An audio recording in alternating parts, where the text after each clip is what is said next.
Hello, everyone. If you like what I'm doing here, please consider subscribing, liking, and commenting. It would really help the channel out quite a bit. Thank you very much.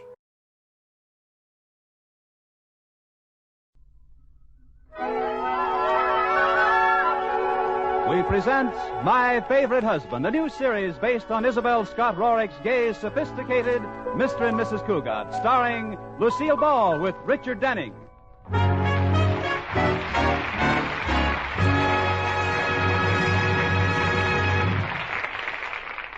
10 years ago, polo-playing George Cougat married debutante Elizabeth Elliott. It was a beautiful wedding, and of course, every wedding has its pranksters, friends of the bride and groom who do cute little things to launch the marriage with a laugh. Hey, Corey, I tied the just married sign in the tin cans on back of the car. Fine, Norman. I drained the gas tank to kind of slow him up a little. What did you do, Ed? I've taken off the wheels. Good. Now help me lift the hood, you guys. What are you going to do, Corey? They won't need it. Let's take out the motor. Well, it was all in the spirit of fun, and no one really got mad. George didn't. Oh, I got a big kick out of it. I laughed and slapped Corey on the back with a jack handle. And Liz thought it was a lot of fun. Oh, it was jolly. We had a lovely honeymoon right in front of the house. Well, that was 10 years ago. Now the Cougats are just George and Liz, still happy, two people who live together and like it.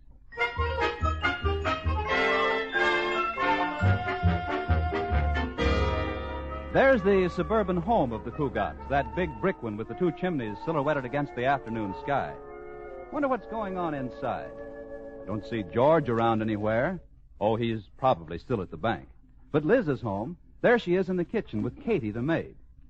What's this?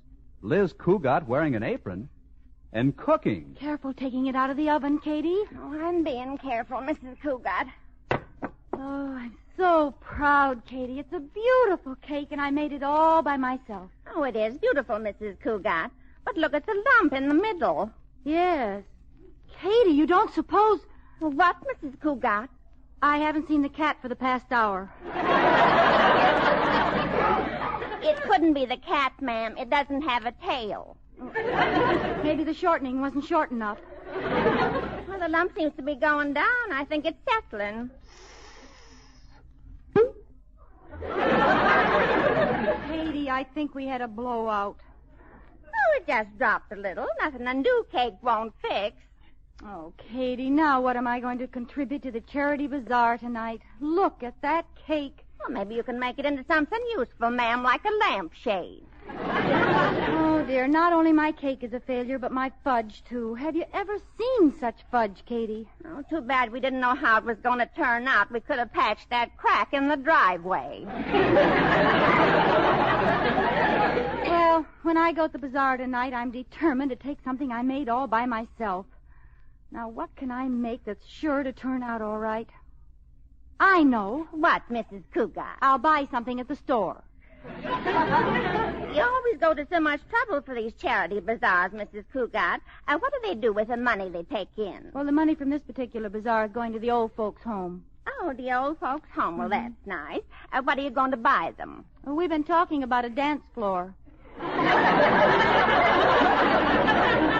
that didn't seem practical. We'll probably just give them the money. Oh, that's a much better plan. Yes, and they can go out and dance.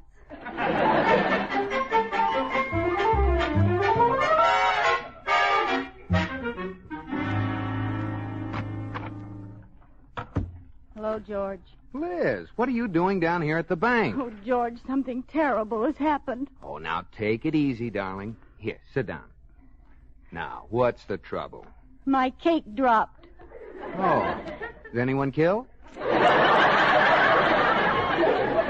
George Cougat, this is no laughing matter. I've had nothing but bad luck today. I baked a cake for the bazaar and it fell. I made fudge and it turned to concrete. I went shopping, I bought a couple of nice cakes and a lot of candy, and now I'm right back where I started. Why? What happened? I left everything on the bus. Darling, you're such a scatterbrain. Sometimes I think you'd forget your head if it weren't fastened on. Well, that would be one way to lose weight. I couldn't eat between meals. And your hats would sit a lot lower, too. Oh, George, what am I going to do? I want to contribute something to the bazaar. Honey, why don't you go home and have Katie bake a cake and make some candy, and everything will be fine. Well, there's one thing about my cooking. It's always good when Katie does it. Oh, George, why am I such a misfit in the kitchen? Why can't I cook? Oh, Liz, don't talk like that. I think you cook very well. You make delicious peanut butter sandwiches. Thank you.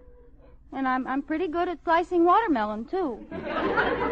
Well, you'd better run along, darling. I've got to finish checking this money. All right, dear. Uh-oh. I think you've got a counterfeit bill in there, George. A counterfeit bill? Which one? The one right there with Monopoly written across it. Go home.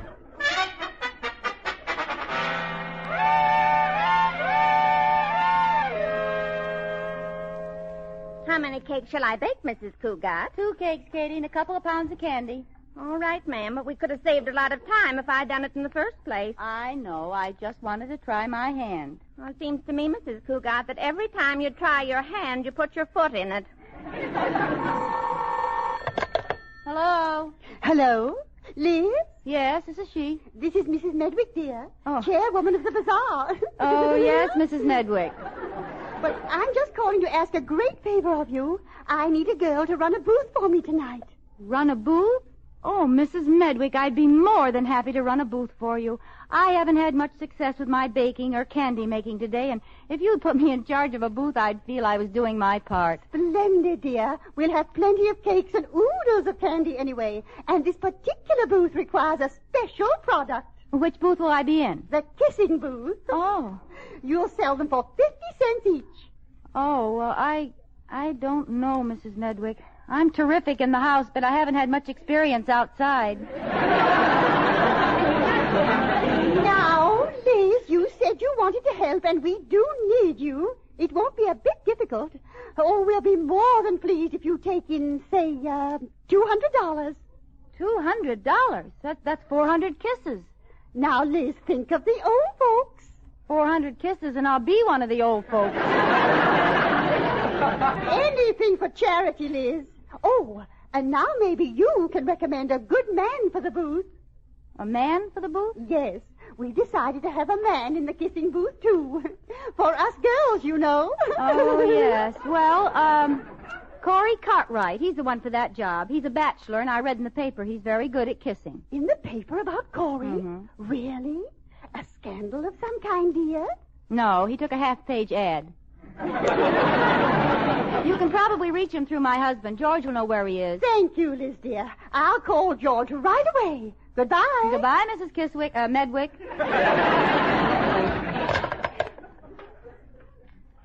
Katie, you won't have to bother with the cakes or candy. Mrs. Medwick has assigned me to the kissing booth tonight. Oh, well, you look worried, ma'am. I am. I don't know how Mr. Cougat's going to take the news. Well, there's nothing wrong with working in the booth, Mrs. Cougat. I did it once at our high school carnival. Was it a kissing booth? Not exactly, ma'am. They threw baseballs at me. Well, the kissing booth is different. They throw lips at you. I'm afraid Mr. Cougat will fly into a jealous rage when he hears about it. Mr. Cougat in a rage? Oh, that doesn't sound like the mister at all. He's kind and gentle. Remember the mouse traps he bought? The kind that don't kill the mice, just make a noise like a cat to scare them. You don't know Mr. Cougat like I do, Katie. Before we were married, our friend Jimmy Paterno just tried to hold my hand one day, and George just lost his temper completely, stamped his foot on the ground, put his hands in his pockets, and said, "All right for you." I've heard stronger words than that on Guy Lombardo records.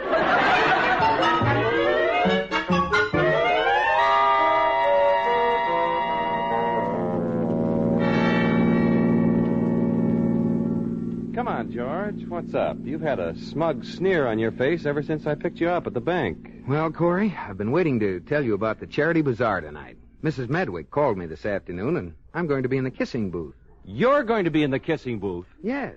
She said she had you in mind, but I didn't know where you were when she called, so to ensure having someone, she gave the job to me. What do you mean you didn't know where I was? I told you if anybody wanted me, I'd be down at the YWCA, sitting on the steps. Oh, that's right, you did. That must have slipped my mind. Slipped your mind, my eye. You deliberately did me out of my job. Your job? Yes. With you, it's just a novelty, George. With me, it's my life's work.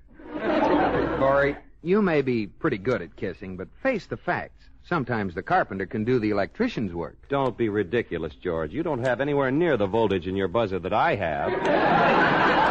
Mr. Cartwright, dear friend. True, I am now a dignified, respectable banker. But allow your memory to take you back to our wild school days. I was the boy they nicknamed Devil Breath. George, that title had nothing to do with your ability. You got it the night you kissed Myra Ponce and me down at the beach. She was smoking a cigarette, and you had been siphoning gas.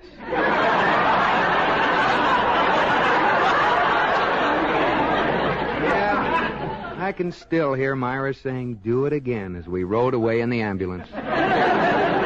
You just aren't built for this kind of work, George. Your lips are too thin. Well, your lips are too fat. Those are my shock absorbers for kissing on bumpy roads. Corey, you're just burned up because I got the job. All right, George. Just forget about it. It's all right with me if you want to break up your home. Or have you told Liz? No, I haven't told Liz yet, but I will as soon as I get home. And Liz won't mind. It's for charity. Okay, George. I hear it's nice this time of year in Reno. Oh, you always try to stir me up. But I'm not the least bit worried about Liz. Why, Liz and I don't know the meaning of jealousy. Okay, George. Be gay, be happy. There's so little time left. Oh, Corey, you can't worry me. I know Liz won't get sore. Why should she? It's for charity. Oh, Corey, you can't worry me. Light my cigar for me, will you? I can't take my eyes off the road. Sure, I'll light your cigar, George. You sure you aren't just a little worried? Oh, not the least bit. Then take that fountain pen out of your mouth.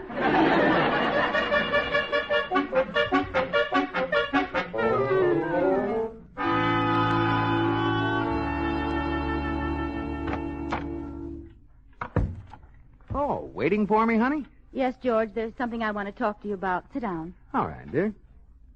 What's on your mind? The charity bazaar tonight. Oh, yes, the charity bazaar. Mm-hmm. Now, if you don't want to go, Liz, it's perfectly all right. I could just go over with Corey. Oh, no, I'm going, George, but I thought perhaps you'd like to stay home because those bazaars bore you so much. Well, I won't be bored tonight. Oh? Well, in fact, I'm going to have a booth. Oh, well, that's fine. So am I. Oh, you are? Which booth will you be in? Oh, just one of the booths, one of the wooden ones with a little awning. Oh, those are nice booths. Mm-hmm. Yeah. Which booth will you be in? Oh, one of the wooden ones with a little awning. Those are the booths, aren't they? Yes, they are. What will you be selling? Things. What kind of things? Oh, things. With the tin foil and ribbons. Well, you know, things. What are you selling? Stuff. Stuff? What kind of stuff? Things. Oh, they're nice. Yes. Charity bazaars are fun, aren't they? Everyone doing something for charity. Selling taffy and hot dogs and operating dart games and the kissing booth and... Yes, I think it's wonderful the way people give up their time to sell popcorn and bake cakes, and knit socks, and work in the kissing booth. I wonder who's going to be in the kissing booth tonight. What noble, generous woman, for the sake of her community, has donated her time and lipstick to help this worthy cause. I understand a man's going to be in the kissing booth, too. Oh? Some staunch citizen, a charitable soul who will suffer through it to help others. George, I'm going to be in the kissing booth. You are? Now control yourself, George. Liz, I'm going to be in the kissing booth, too. I was afraid of you being angry. Darling, this is wonderful. We'll be together. Oh, you were afraid to tell me for fear I'd be jealous, and I was afraid to tell you for the same reason. But there's no need for it. No, none at all, because neither of us is jealous. We won't care who kisses who, will we? It's all for charity. All for charity. I don't care how many old ladies you kiss. What about the young ladies? Oh, there probably won't be any young ones, just old ones. Oh. Well, I imagine there'll be quite a few old men there, too. You can kiss all the old men you like. All for charity. We aren't jealous, are we, George? Of course not. All for charity. George, Yes, Liz? kiss me. Now? Right now. Charity begins at home.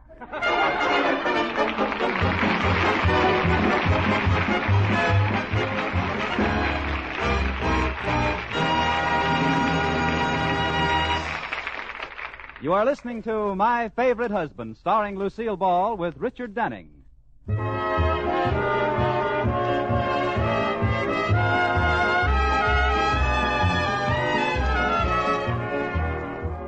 This is the story of Mr. and Mrs. Cougat, of George and Liz, who tonight find themselves partners in a kissing booth at the Charity Bazaar. George will delight the ladies, and Liz will delight the men. Both have assured each other that there will be no jealousy. There they are, standing in the kissing booth, waiting for customers. Uh-oh, here comes one. Oh, no, that's their friend, Corey Cartwright. George, Liz, what are you doing in there? I'm in the business, too, Corey. Oh. Well, haven't they overlooked something, George? Overlooked what, Corey? Well, I see the sign, kisses 50 cents. Naturally, that means Liz. Where's the nickel sign for you? My kisses are the same price. Would you like to be my first customer, Corey? Oh, Liz, I couldn't kiss you. It wouldn't be fair to George. Well, you can buy one from him, too, if you like. Well, it isn't that, Liz. You like George now, but if I kissed you, well, grape juice is all right until you've tasted champagne. Then I can't sell you a kiss? No, Liz, let's not make old George unhappy now. Dad's getting along. Corey, I am not getting old. You can count my gray hairs on one hand. Oh, really, dear? Let me see. Which hand are they on? George, what are you staring at? Oh, a customer for Liz. You aren't getting burned up, are you, George? No, don't be silly, Corey. I'll just step to one side. Hello. Hello. I was talking to the girl, if you don't mind. The sign says for 50 cents I can kiss you. Is that right? That's right. Any limit on the number of kisses I can buy? Not that I know of. Wow. Now, are we going to have fun or are we going to have fun? Well, I hope no one's waiting up for you. Shall we proceed? Well, it's getting late. Guess we'd better close up. Close up? Wait a minute. I got $8 I want to spend. Well, go spend your $8 on Coca-Cola. I would, only my swimming pool's full of water right now. What's the matter, George? Jealous? Certainly not, Corey. Don't feel slighted, Georgie. I'll give you something to keep your little hands busy. Here, you can hold my hot dog. George Cougat, you should be ashamed of yourself. After all, it's for charity. Mm-hmm. Look what's coming over here. Well, kiss is 50 cents. Oh, do I get to kiss you, you great, big, beautiful man? No, you have to kiss the fellow in the booth. Corey, she was talking to me. I'm running a special today, miss. The first one's free, and the next two are for nothing. This is my customer, Corey. How many would you like, miss? They're just chock full of goodness. I'll take a lot of them. I'm such a charitable person. We're just closing. Liz. Liz, you should be ashamed of yourself. After all, it's for charity. Well, I'm glad you feel that way, fella. Shall we get started on my $8, lady? We're just closing. I don't understand this. I came over here to do something for charity. Join the Salvation Army. Say, miss, as one would-be customer to the other, may I make a suggestion? What? I'll give you 50 cents and you kiss me, then you give me 50 cents and I kiss you. We ain't gonna get nowhere here.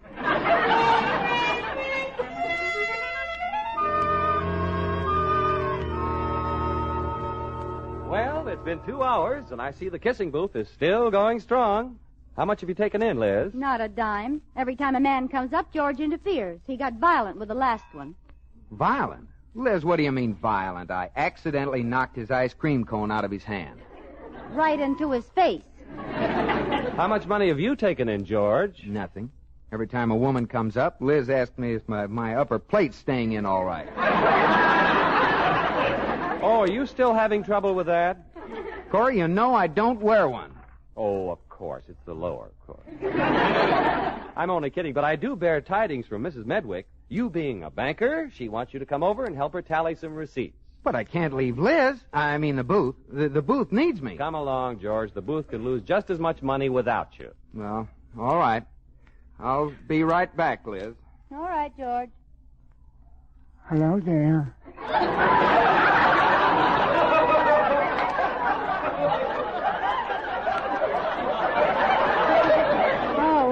Hello. I frightened you. Oh, I'm sorry. It really isn't my fault.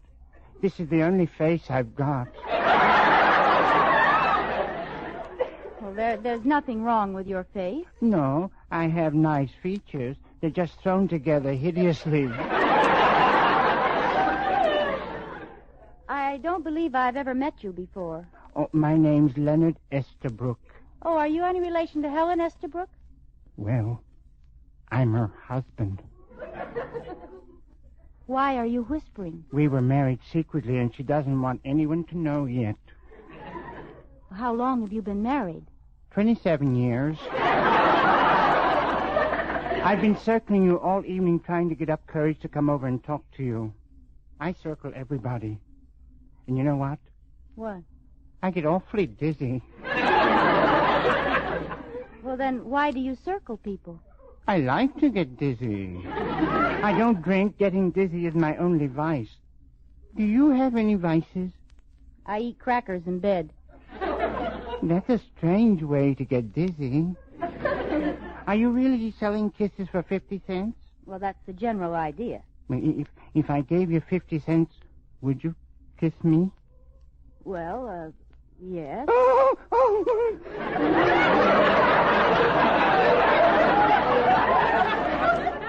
Oh, goodness. What's wrong, Mr. Estabrook? All I have with me is a penny. Could you give me a penny's worth? The rules, Mr. Estabrook, 50 cents. Besides, my husband's very jealous. He hasn't allowed me to kiss anybody all evening. Oh, you're married. Yes. I don't blame your husband for being jealous. You're very beautiful. I wish I were as beautiful as you. But then I guess it wouldn't help. It wouldn't? No. I don't have the figure to go with it. My legs are skinny, but you can't tell it to look at me because I disguised them. Well, how do you disguise them?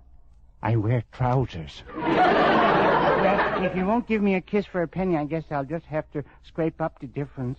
I wish I could look on the ground and find a 49-cent piece.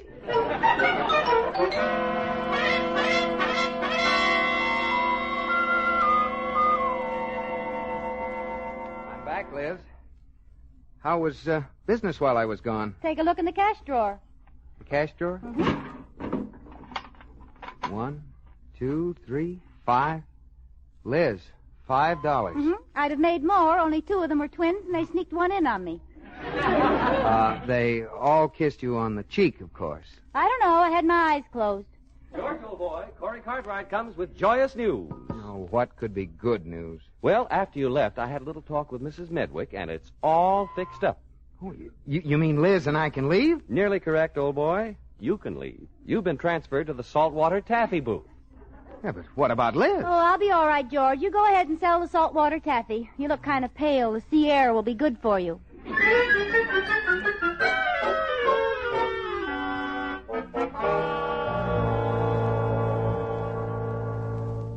Mrs. Medwick? Oh, Mrs. Medwick. George, why aren't you in the taffy booth? Oh, I'm afraid it's too much work for me to handle alone. I'm going to need some help. I'm just swamped. Swamped? I don't see a soul in front of the booth. Well, business is so good, I had to turn them away. Oh, they're really buying that taffy. Eating it up like candy. I don't know who I can get to help you, George. How about Liz? Yes, Liz. Why didn't I think of her before? Oh, she's marvelous at selling candy. Very experienced at it, too. She is? Oh, of course. Have you ever heard of Martha Washington chocolates? Oh, yes. Well, Liz eats them all the time.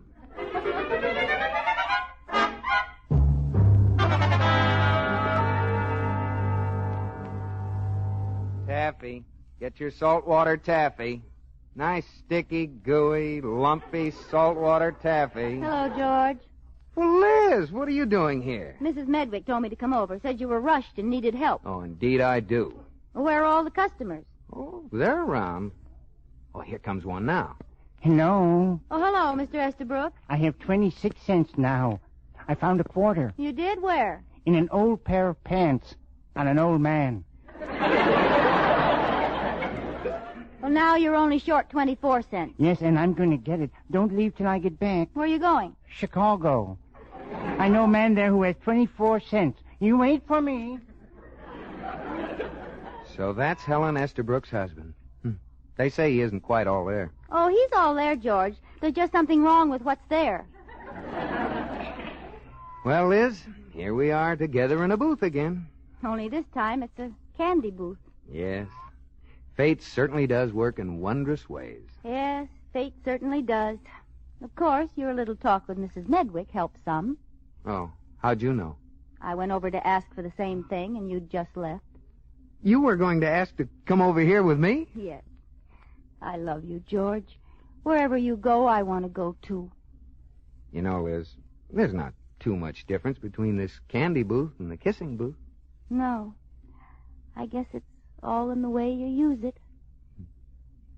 George? Liz? Hey, George, Liz, what's the matter with you guys? This is the kissing booth over here.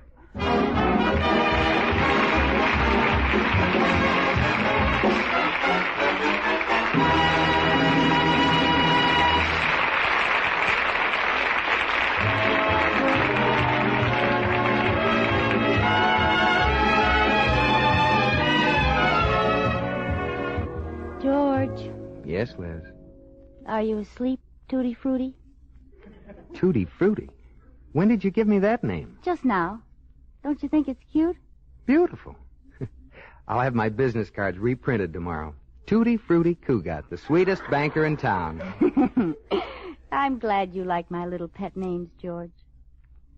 Tutti Frutti. What do you want? Turnip blossom. Do you love me more than anything else in the whole world? Yes, darling. I love you more than anything else in the whole world. If I were in the path of an oncoming truck, would you dash out and save me? How big a truck? George. I'd save you, honey. George. George is asleep. What? I'm his friend, Tutti Frutti. Oh. Did you see the devil's food cake I made this morning? Yeah, I saw it, Liz. What'd you think of it? It looked like the devil. Oh, I meant to tell you something. Remember tonight at the bazaar when you came back to the kissing booth and saw $5 in the drawer? I'd rather not discuss it. I didn't kiss anybody. That was my money. Good night, George.